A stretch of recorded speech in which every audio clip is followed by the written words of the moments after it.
Beaucoup de joie cet après-midi à l'aéroport de Bamako. C'est nous, les premières dames d'Afrique solidaires de la crise qui secouent notre pays.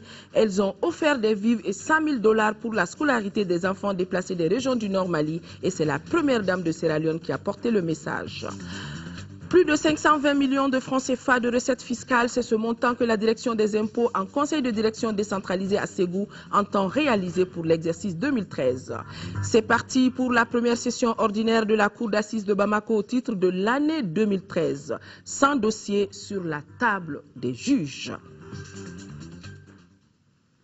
Nous sommes jeudi 28 mars, mesdames et messieurs, bonsoir et bienvenue dans ce journal que nous ouvrons par le Conseil des ministres qui s'est réuni aujourd'hui en session ordinaire dans sa salle de délibération au palais de Koulouba. C'était sous la présidence du président de la République par intérim, le professeur Dioncounda Traoré. Après examen des points inscrits à l'ordre du jour, le Conseil a adopté des projets de texte et procédé à des nominations. Sur ce plateau avec moi, Ibrahima Djombélé. Bonsoir Ibrahima Djombélé. Bonsoir Aoui Touré. Et avec vous donc lecture du communiqué de ce Conseil des ministres. Tout à fait. Mesdames et messieurs, bonsoir. Et nous commencerons par le chapitre des mesures législatives.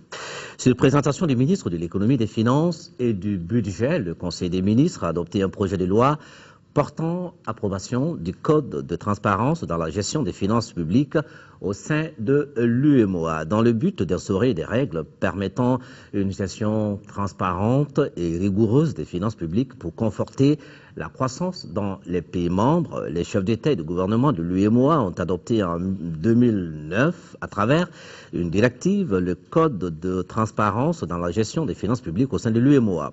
Le Code de transparence dans la gestion des finances publiques définit les principes et obligations que le gouvernement doit respecter dans sa législation comme dans ses pratiques pour la gestion des fonds de l'État et des autres administrations publiques. Ces principes et obligations qui sont gages d'une gestion transparente des finances publiques sont relatifs à la légalité et à la publicité des opérations financières publiques, aux attributions et aux responsabilités des institutions, au cadre économique des finances publiques, à l'élaboration et à la présentation des budgets publics, à la mise en œuvre des recettes et des dépenses, à l'information du public, à l'intégrité des acteurs.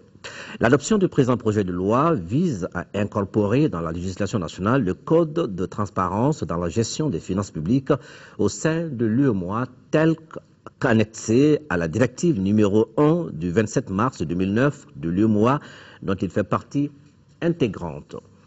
Au chapitre des mesures réglementaires sur le rapport du ministre des Affaires étrangères et de la coopération internationale, le Conseil des ministres a adopté un projet d'ordonnance autorisant la ratification de l'accord conférant le statut d'organisation internationale à l'Académie internationale de lutte contre la corruption, IACA, signé à Vienne, en Autriche, le 2 septembre 2010. La gravité des problèmes que pose la corruption et la menace qu'elle constitue pour la stabilité des États font qu'elle n'est plus l'affaire d'une seule nation, mais un phénomène universel qui frappe toutes les sociétés et toutes les économies. Le constat a rendu nécessaire la coopération internationale par la mise en place d'instruments juridiques régionaux et internationaux efficaces, capables de prévenir et de juguler le phénomène. C'est pour contribuer à la mise en œuvre de ces instruments qu'a été créé, à l'initiative de la République d'Autriche et d'autres organismes de lutte contre le crime, la drogue et la fraude, l'Académie internationale de lutte contre la corruption. L'Académie a pour objectif de promouvoir la prévention et une lutte effective et efficace contre la corruption. L'Académie a pour objectif de promouvoir la prévention et une lutte efficace et effective et efficace contre la corruption. Elle est appelée à devenir un centre d'excellence de formation professionnelle, de coopération et de recherche universitaire englobant tous les aspects liés au phénomène de la corruption. L'accord qui lui conférant le statut d'organisation internationale a été adopté en 2010 et signé à la même date par notre pays. Par l'adoption du présent projet d'ordonnance autorisant la ratification du dit accord, notre pays réaffirme son engagement dans la lutte contre la corruption. Sur le rapport du ministre de l'administration territoriale, de la décentralisation et de l'aménagement du territoire, le Conseil des ministres a adopté un projet de décret fixant la répartition de l'aide financière aux partis politiques au titre de l'exercice budgétaire 2012. En application des dispositions de la loi du 18 août 2005 portant charte des partis politiques, le gouvernement a prévu au titre du financement public des partis politiques pour l'année 2012 une enveloppe financière de 1 718 704 443 francs CFA. À l'issue de l'analyse du rapport de vérification des comptes de 2012 établi par la Cour suprême, sur 47 partis politiques ayant fourni des dossiers, 41 ont été déclarés éligibles au dit financement au regard des critères définis par la loi. Le présent projet de décret a pour objet de fixer la répartition entre ces 41 partis politiques de l'aide financière de l'État d'un montant de 1 552 190 645 francs à CFA. La part non affectée d'un montant de 166 513 798 francs CFA sera reversée au Trésor public conformément à la charte des partis politiques. Au chapitre des mesures individuelles, le Conseil des ministres a procédé aux nominations suivantes. Au titre de la primature, contrôleur des services publics, M. Mamadou Kamara, inspecteur du Trésor, M. Babadian Diakité, administrateur civil, M. Cheikh Abdou Kountadia, inspecteur des services économiques, M. Harouna Kanté, ingénieur de l'industrie et des mines. Au titre du ministère de la Défense et des anciens combattants, directeur adjoint de la justice militaire, lieutenant-colonel Abdoulaye Amidou. Directeur central adjoint du service de santé des armées, colonel Omar Sassi Traoré. Au titre du ministère des Mines, conseiller technique, M. Lansine Touré, ingénieur de l'industrie et des mines, M. Assimi Banya Sidibé, ingénieur de l'industrie et des mines. Au titre du ministère de la Justice, inspecteur en chef adjoint des services judiciaires, M. Bourama Sidibé, magistrat. Au titre du ministère de la Santé, directeur de la cellule de planification et de la statistique du secteur de la santé, M. Aboubakrine Amaïga, médecin. Au titre du ministère de l'Action humanitaire, de la solidarité des personnes âgées, directeur national de la protection sociale et de l'économie solidaire, M. Aboubakar Amidou Maïga, administrateur de l'action sociale. Aoué Touré.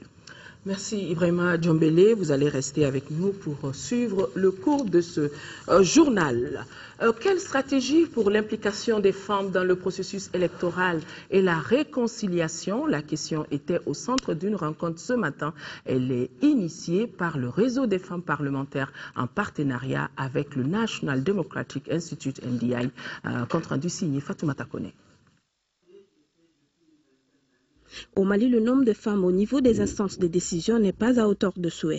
À titre d'exemple, on dénombre 3 femmes ministres sur 28 dans le gouvernement. Outre le gouvernement, sur 174 parlementaires, le nombre de femmes s'élève à 15 seulement. Face à cette situation qui suscite des interrogations, le réseau des femmes parlementaires, en collaboration avec National Democratic Institute, a organisé cette rencontre. Il s'agit d'élaborer un plan d'action permettant une implication effective du groupe cible dans le processus électoral et une participation massive de celui-ci au scrutin.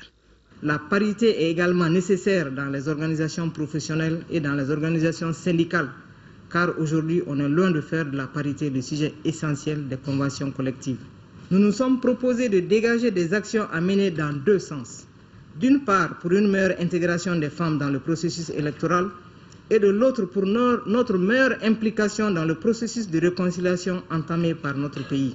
La session de 2 jours permettra aux femmes de connaître leurs droits et devoirs, les textes régissant les élections, entre autres.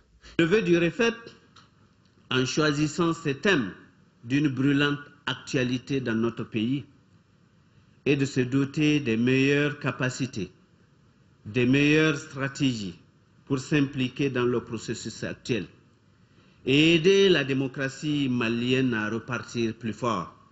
La question du genre est d'abord et avant tout une question de développement. Je souhaite que les femmes soient majoritairement inscrites sur toutes les listes. Autre sujet évoqué au cours de la rencontre, le parcours de la femme en matière politique depuis l'avènement de la démocratie au Mali. L'exercice devra permettre également aux participantes de mieux faire face aux défis qui s'imposent à ces élus de la nation.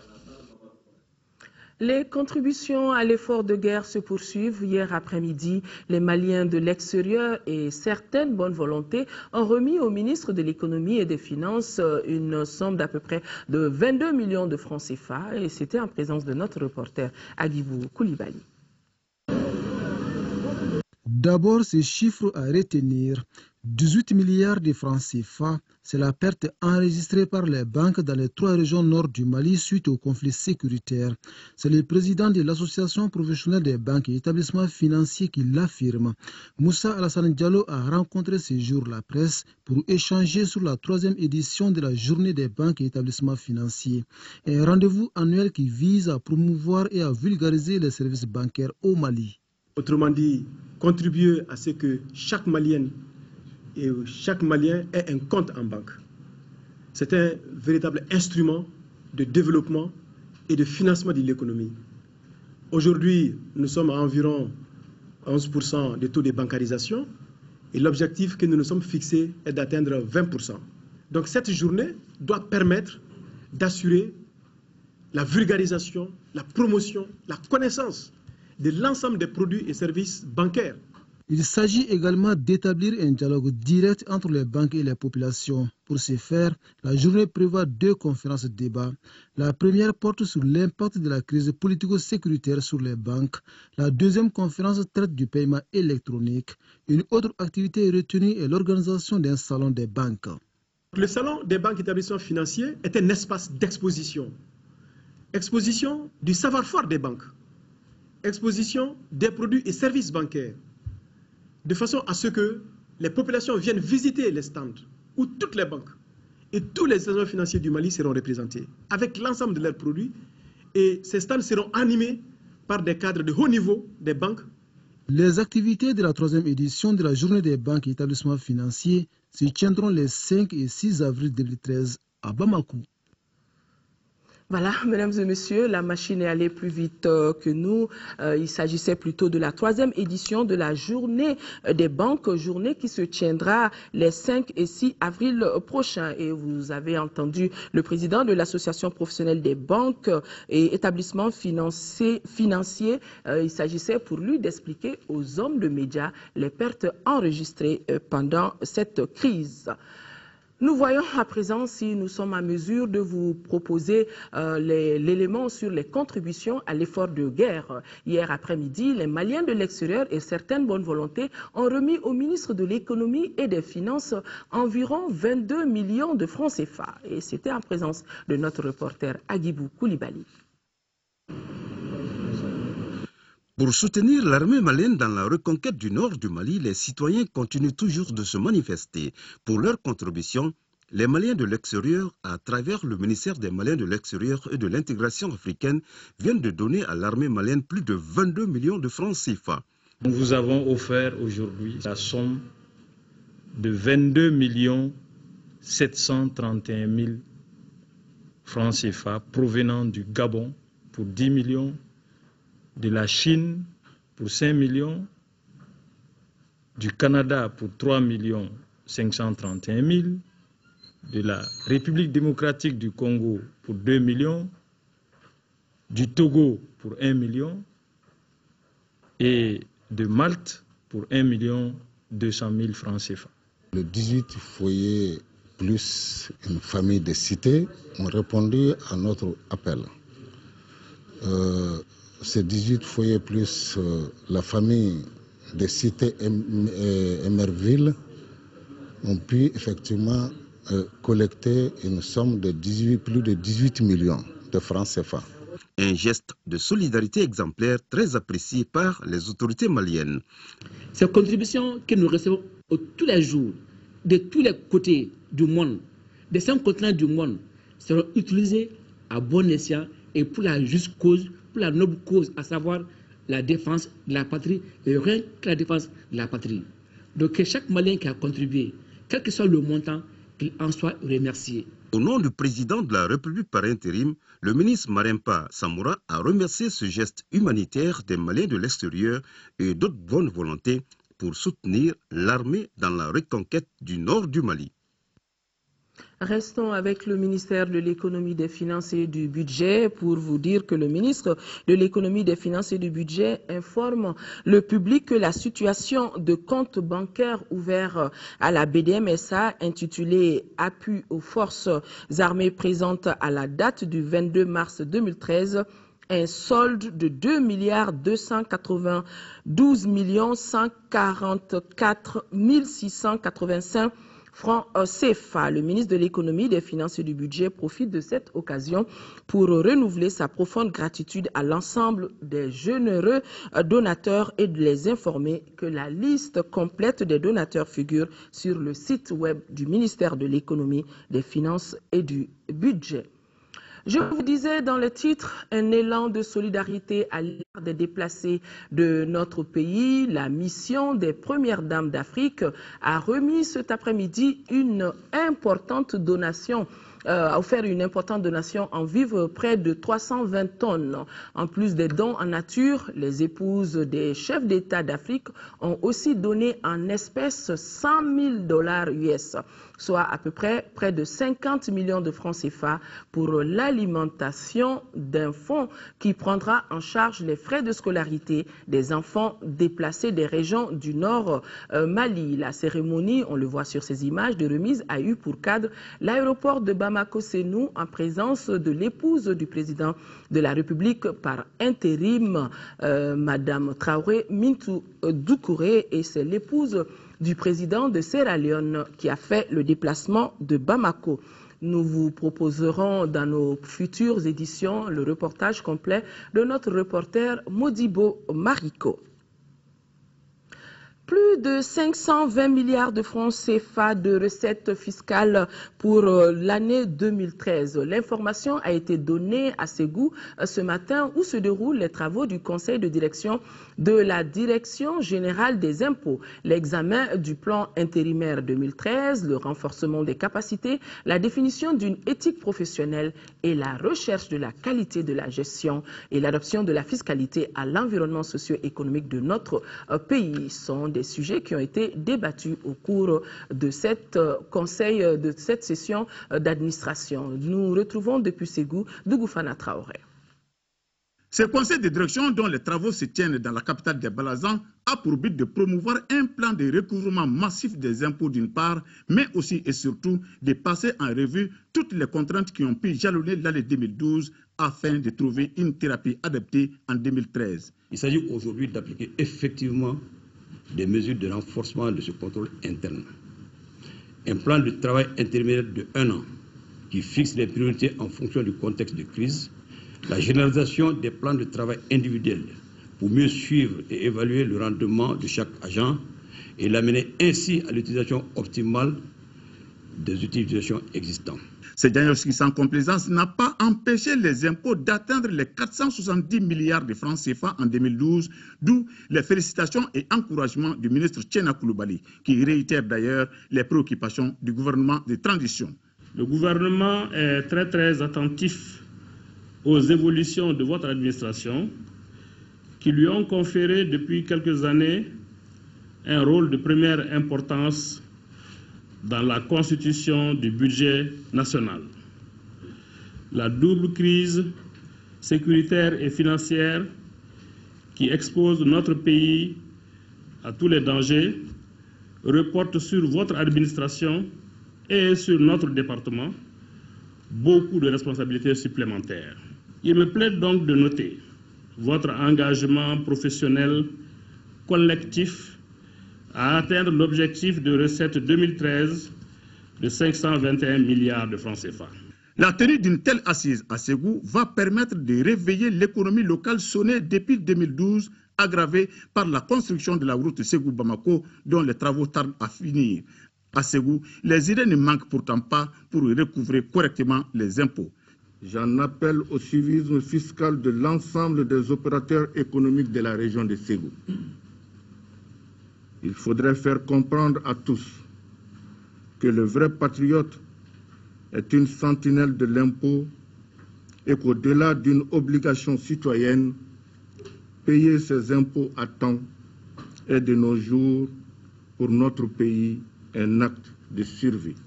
Auparavant, le maire de Ségou, Ousmane Karamogo Semaga, en souhaitant la bienvenue aux participants, avait souhaité la fin rapide des travaux de construction de la route Ségou-Bamako, doléance reçue par le gouvernement selon les propres termes du ministre Tchena Koulibaly.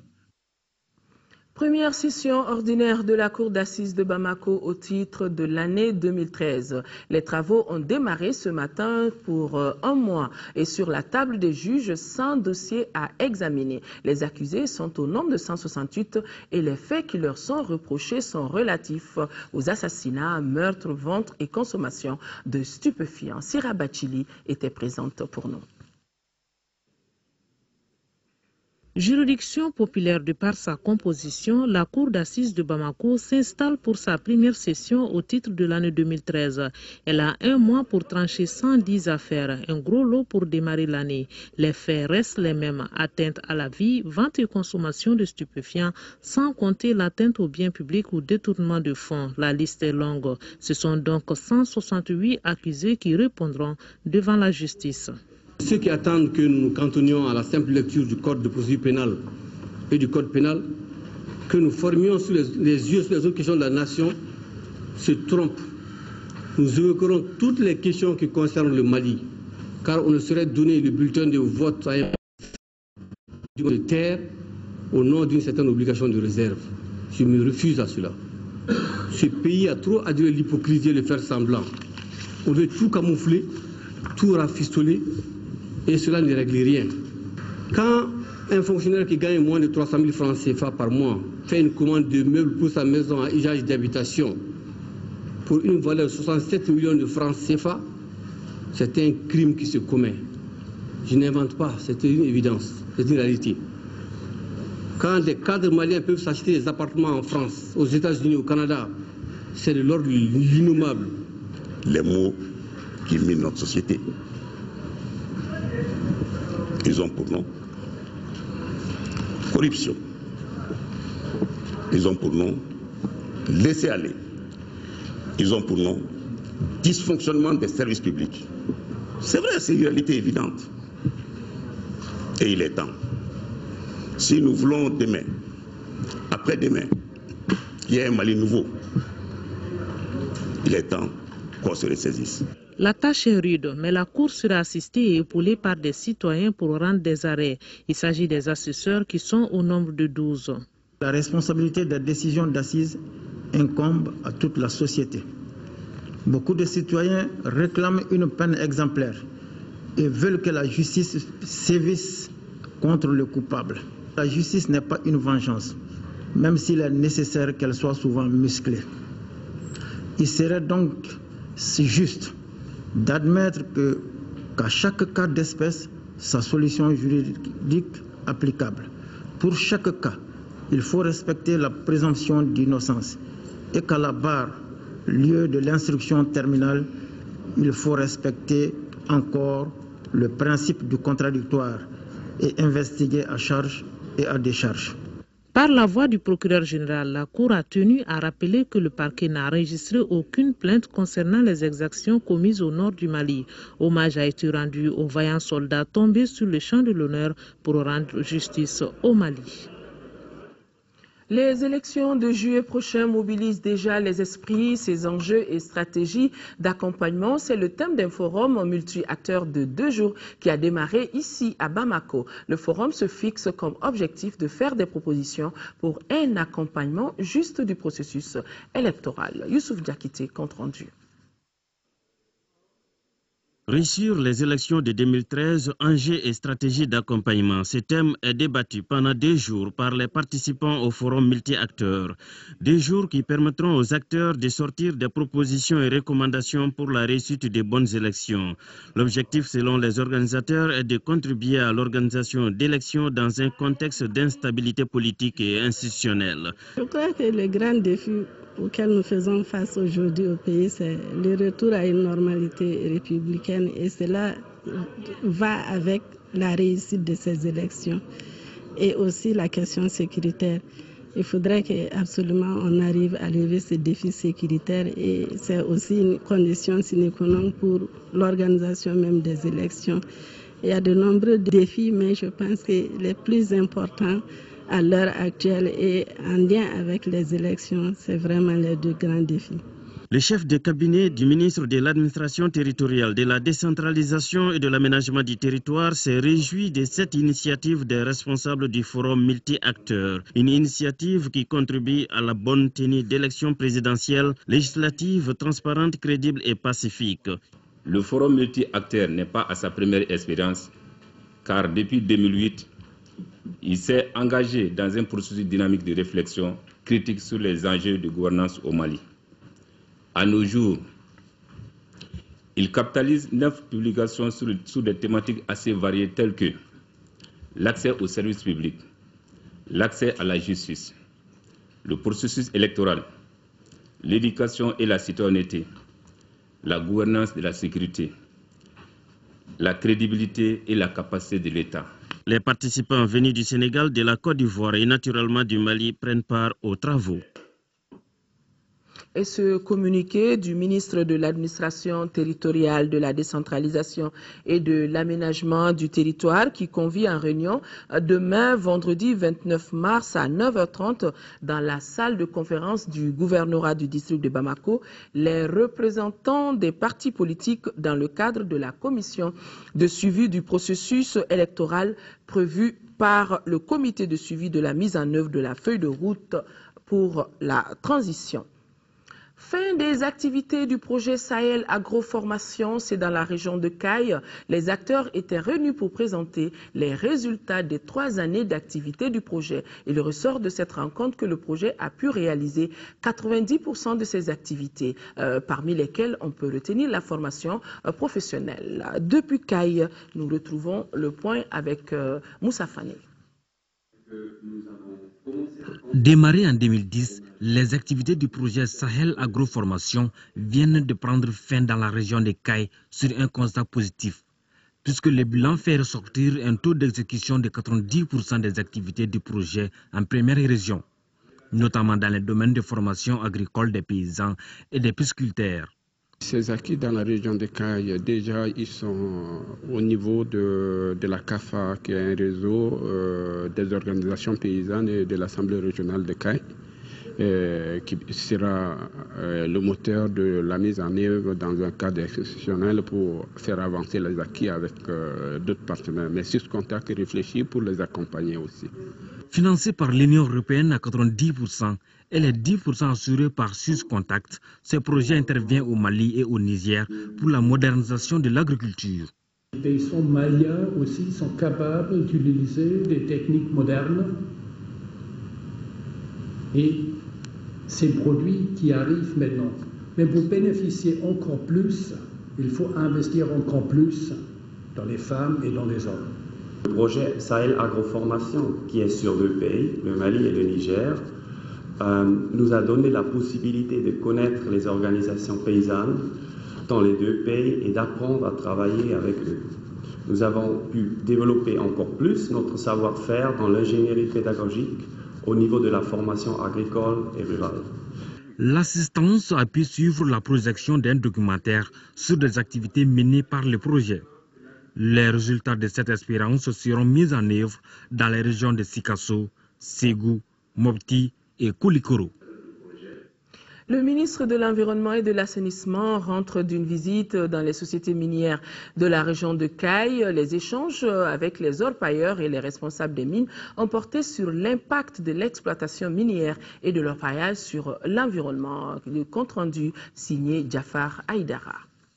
Le ministre de l'Environnement et de l'Assainissement, pour sa 2e étape de sa visite en région de Caille, s'est rendu dans les mines d'or de Yatela, Sadiola, Lolo, Gungoto et Tabakoto. Au cours de cette visite, Ousmane Agrissa a rencontré les communautés qui vivent autour des mines, les cadres des mines, pour voir et savoir quels sont les impacts potentiels des mines sur l'environnement. Après ma visite dans les 5 mines de la région de Caille, il est clair que l'exploitation minière est une très bonne chose pour notre pays. Mais en même temps, les dégâts causés à l'environnement sont importants. Les sociétés minières se sont plaintes de l'occupation des sites par les orpailleurs. Ainsi, le ministre s'est rendu sur les sites de Sansamba et de Baroya, où travaillent plus de 3000 personnes sur chaque site. Ce sont les semi-industries qu'il a rencontrées et qui polluent et dégradent la nature. Nous avons constaté des occupations illégales par des soi-disant orpailleurs. Nous avons visité Sansamba, au bord de la Falémé. Je dois dire que c'est inquiétant parce qu'il y a une obstruction presque de la moitié du fleuve Falémé, du côté malien. Les populations sont dans une situation d'insécurité. La pollution est à son comble. Aujourd'hui, nous sommes fortement interpellés en tant qu'État. Partout où le ministre a passé, il a invité les uns et les autres à éviter la pollution et réduire la production des déchets, utiliser la manière efficace pour protéger les ressources naturelles et développer des solutions pour atténuer les risques.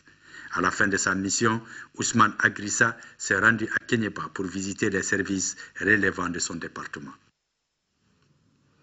En deuxième région, l'ONG International Rescue Committee a remis officiellement aujourd'hui des ouvrages eau, hygiène et assainissement à 11 SESCOM du district sanitaire de Kati. Objectif, améliorer tant soit peu le cadre de travail des agents évoluant dans ces secteurs. Nous faisons le point avec Seydou Traoré. C'est sur un financement de l'UNICEF, environ 58 millions de francs CFA, que les ouvrages d'eau, hygiène et assainissement ont été réalisés dans 11 SESCOM du cercle du Kati, une initiative de International Rescue Committee IRC pour améliorer les conditions de travail des agents des SESCOM bénéficiaires et la santé, l'état nutritionnel des enfants souffrant de malnutrition. L'appui en eau, hygiène, assainissement réalisé au niveau de 11 SESCOM ont concerné, entre autres, l'implantation de 9 incinérateurs avec des fosses à cendres, la réalisation de 11 aires de lavage reliées chacune à un puits perdu. Pour le cas spécifique de Soninkenyi, la localité qui a accueilli la cérémonie de remise des ouvrages, IRC a construit une nouvelle latrine à 3 cabines, l'implantation d'un incinérateur pour la gestion des déchets biomédicaux, l'aménagement d'une fosse à cendres, sans oublier la construction d'un aire de lavage, un hangar d'accueil des enfants et la réhabilitation d'un forage, le tout au bonheur des communautés. On ne peut pas résoudre un problème sans le connaître. L'IRC a eu la sagesse d'abord de s'appuyer sur nous qui sommes acteurs sur le terrain pour sélectionner les problèmes, pour voir nos priorités et s'impliquer là-dedans. L'acquisition de ces ouvrages WASH est maintenant une réalité, mais leur entretien reste un défi à relever. Aussi, je voudrais inviter les bénéficiaires à une meilleure gestion de ces ouvrages pour le bien-être de tous. La cérémonie a été aussi marquée par la présentation d'un sketch sur l'exploitation des enfants, le lavage des mains au savon et des conseils d'usage sur la protection des enfants. Tombouctou, les élèves à l'école des mines et des explosifs. Ces engins de guerre constituent de véritables dangers de mort et c'est pourquoi l'Association pour le développement du Nord a entrepris une vaste campagne de sensibilisation sur les mines qui menacent la vie des enfants. Les enfants sont concernés par cette opération, nous dit Adama Djimdi. Les mines, grenades et explosifs laissés après la guerre constituent des dangers permanents pour les populations et particulièrement les enfants. Pour préserver ces derniers contre ces engins, l'Association pour le développement du Nord du Mali, ADENOR, vient d'initier une campagne de sensibilisation des élèves sur la connaissance de ces armes et la manière de les éviter.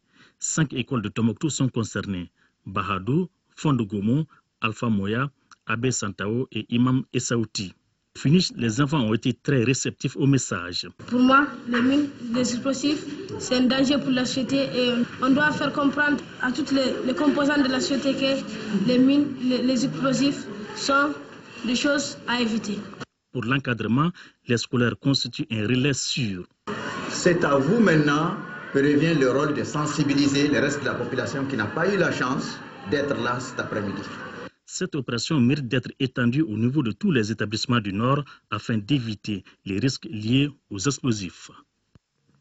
Les administrateurs de l'École nationale d'ingénieurs Abdrahman Baba Touré ont tenu aujourd'hui dans l'enceinte de l'établissement la 2e session de leur conseil. Le point avec Nando Dambélé.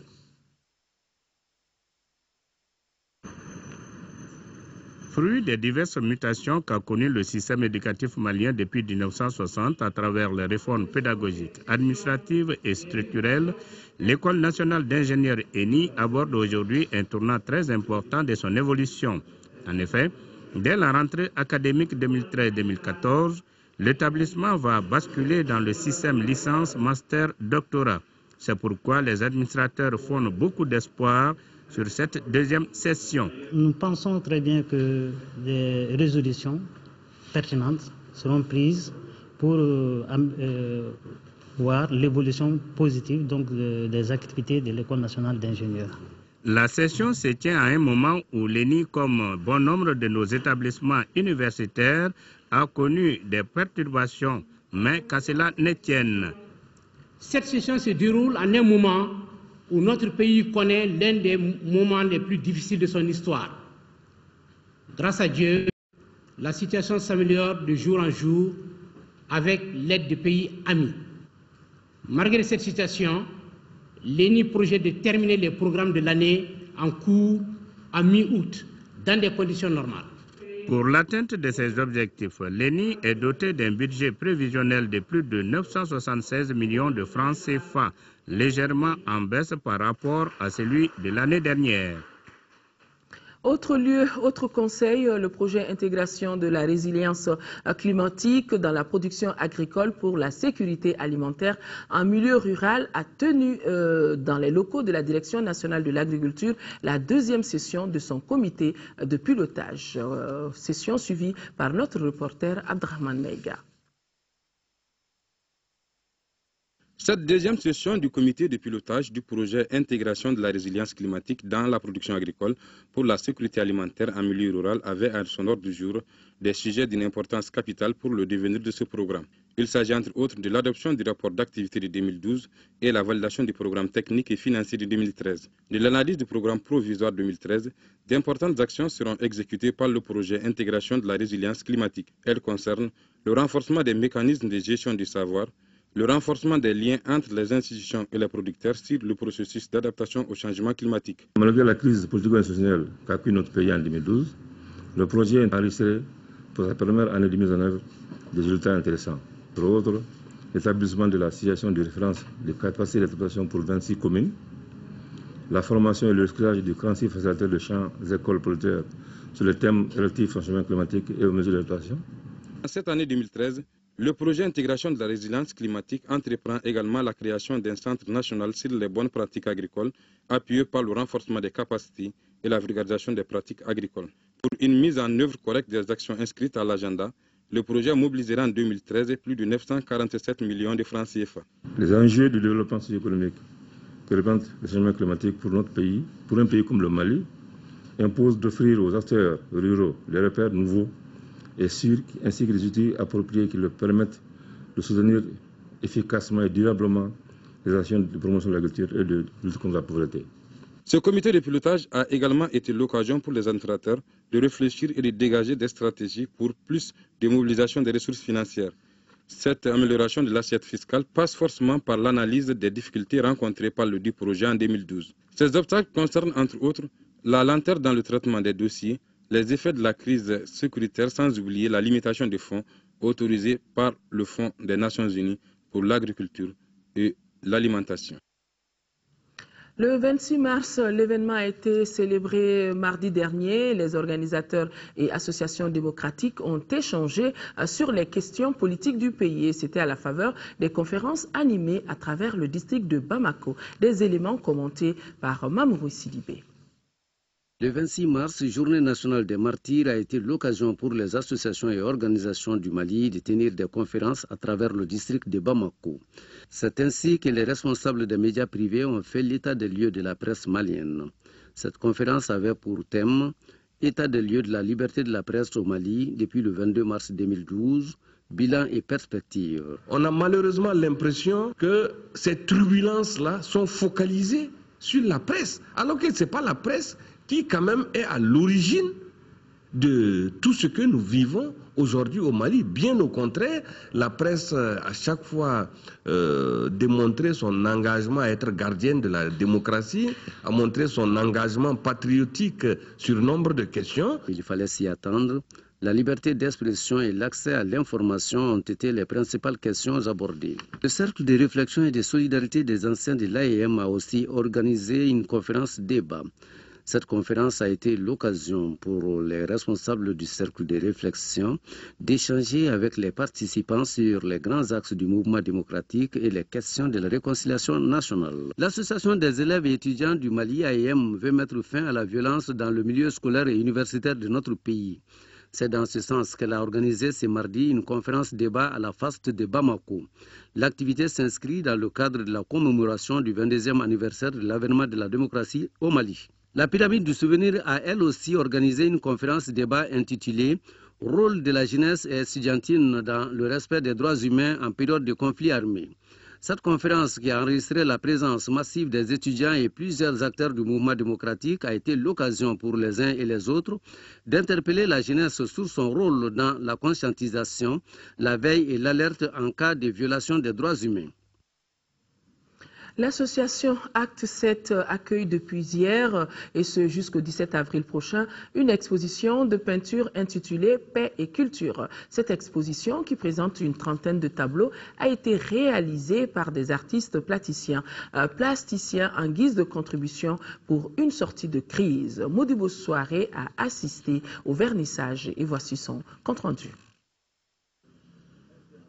Première du genre, en tout cas dans cette structure, cette exposition est le résultat de 5 mois de travail collégial de 4 artistes plasticiens de notre pays. Une initiative mûrie suite à la situation que vit le Mali depuis quelques mois. L'art est la seule chose qui nous permet de relier les gens. Parce que l'art est émotion, l'art est sensation. Parce que l'art, on dit que c'est une chose d'âme, une chose de l'esprit. Et cette chose est remplie de colère, de douleur et ensuite d'amour. Paix et culture se veut donc une contribution de ces artistes pour une sortie de crise au Mali. En somme, une expo où tout se résume sur la paix, la cohésion sociale, l'union des cœurs et des esprits. Seule la culture peut relier ce monde entier. Parce que dans la culture, il y a la diversité des gens, il y a la diversité culturelle. Donc ça peut nous relier. En tout, vous avez ici 38 toiles et une pièce de sculpture, tous inspirés de la paix et de la culture. Les œuvres sont à base de terre appelée Bogoda par les auteurs. Ici, d'autres matières sont également exposées, notamment des tableaux en aquarelle, des gouaches ou peintures à eau et autres objets plastiques récupérés. Autant de matières qui ont motivé et inspiré nos artistes plasticiens du jour pour s'exprimer à travers leur art. Ici, c'est le viol du pacte. Toutes les couleurs expriment un peu toutes les ethnies du Mali. Mais avec la situation de crise, on a l'impression que le pacte qui liait un peu les différentes couches sociales était aussi parti en branle. L'association Acte 7 a pour mission de contribuer à la promotion de la culture malienne et favoriser l'épanouissement de ses membres à travers des activités socioculturelles et de formation. Tout simplement de belles toiles, Modibo Soirée. Du sport au football dans ce journal, championnat national de Ligue 1, la Fédération malienne de football met son calendrier à jour. Elle a programmé hier au stade Modibo Keïta la 16e journée en retard entre le stade malien de Bamako et l'AS Bakaridjan de Baraouli. Un match gagné difficilement 1-0 par le stade malien qui conforte son fauteuil.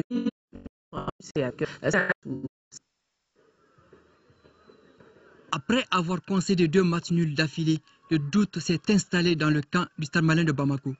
Ce duel face à l'AS Bakaridjan de Baraouli au compte de la 16e journée en retard est un test grandeur nature pour mesurer le degré de réaction des Blancs. On sait par ailleurs que l'entraîneur de l'AS Bakaridjan, Issa Traoré, avait lancé un défi à son homologue du Stade malien, Pascal Janet, au soir du nul obtenu 0-0 à Ségou le week-end dernier contre le Djoliba Assi. Tous ces ingrédients donnent en effet au match Stade malien de Bamako AS Bakaridjan de Baraouli une saveur spéciale. Le plan de bataille concocté par l'entraîneur de Bakaridjan a failli marcher. On joue la 80e minute. Lamine Diawara Entrée en cours bien décalée par Mohamed Cheikh Chérif Doumbia enterre les espoirs des visiteurs pour le seul but de la rencontre. Le Stade Malien de Bamako, 48 points, toujours invaincu, dirige de main de maître la Ligue 1 devant le Soube 35 points, un match en retard, et l'AS Real 34 points, un match en retard. Dans ce match, les cartons jaunes ont été distribués comme de petits pains, 6 au total, soit 2 pour le Stade Malien de Bamako et 4 côté AS Bakardien de Baroueli. Cet état de fait a manifestement irrité les supporters des Blancs. La tension est montée sans cesse dans les gradins. Heureusement que le but de Lamine Diawara s'est invité à la partie en cette période de forte canicule. Voilà, l'autre match en retard de la 16e journée devant opposer le CSK aux 11 créateurs de Nyarela a été reporté à une date ultérieure. Avant de refermer définitivement ce journal, le directeur général du budget informe les fonctionnaires et contractuels des collectivités territoriales des régions de Tombouctou, Gao et Kidal payés sur le budget d'État et sur billetage que 2 pôles sont retenus pour le paiement de leur salaire du mois de mars 2013. Pôle de Bamako pour les travailleurs déplacés des 3 régions à Bamako et environ. Au niveau du pôle de Bamako, les paiements se feront demain, vendredi et samedi 30 à partir de 9h au lycée Askia Mohamed de Bamako, et cela pour les 3 régions du Nord. Pôle de Mopti pour les travailleurs restés dans les 3 régions et ceux déplacés à Mopti et environ.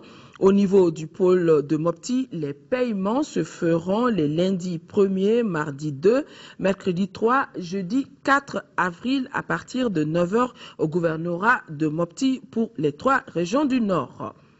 On est jeudi, l'interview de la semaine s'intéresse ce soir aux 22 ans de la démocratie, et cela à la faveur de la célébration du 26 mars dernier. Yaya Konaté reçoit le professeur Ali Nouhoum Diallo, membre de l'ADEMA Association et en cette qualité acteur du mouvement démocratique.